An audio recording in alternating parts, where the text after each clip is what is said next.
পাকিস্তানের ধাওয়া খেয়ে পালালো ভারতের যুদ্ধ বিমান।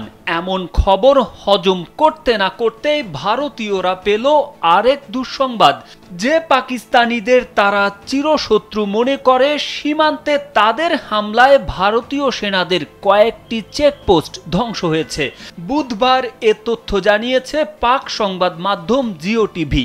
এতে বলা হয়েছে 29 থেকে 30 এপ্রিল লাইন অফ কন্ট্রোলের এলওসি কায়ানি এবং মন্ডল সেক্টরের মধ্যে ভারতীয় সেনারা ছোট অস্ত্র ব্যবহার করে অপ্ররোচিত গুলি ছোড়ে।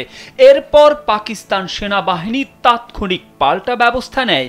ওই সময় ভারতীয় চেকপোস্ট লক্ষ্য করে হামলা চালানো হয়। সরকারি টিভি চ্যানেল পিটিভি আলাদা প্রতিবেদনে জানিয়েছে পাকিস্তানি সেনাদের হামলায় ভারতীয় সেনাদের একাধিক চেকপোস্ট ক্ষতিগ্রস্ত হয়। পাকিস্তান সেনাবাহিনীর কর্মকর্তারা জানিয়েছেন তারা যে কোনো মূল্যে নিজেদের অখণ্ডতা রক্ষা করবেন এবং এলওসিতে কোনো ধরনের লঙ্ঘনের ঘটনা ঘটলে যথাযথ ব্যবস্থা নেওয়া হবে।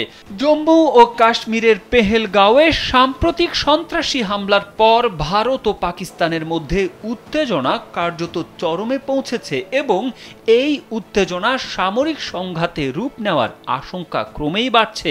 এমনকি আগামী 36 ঘন্টার মধ্যে ভারত পাকিস্তানে হামলা করতে পারে বলে গোয়েন্দা তথ্যের বরাত দিয়ে জানিয়েছে দেশটি।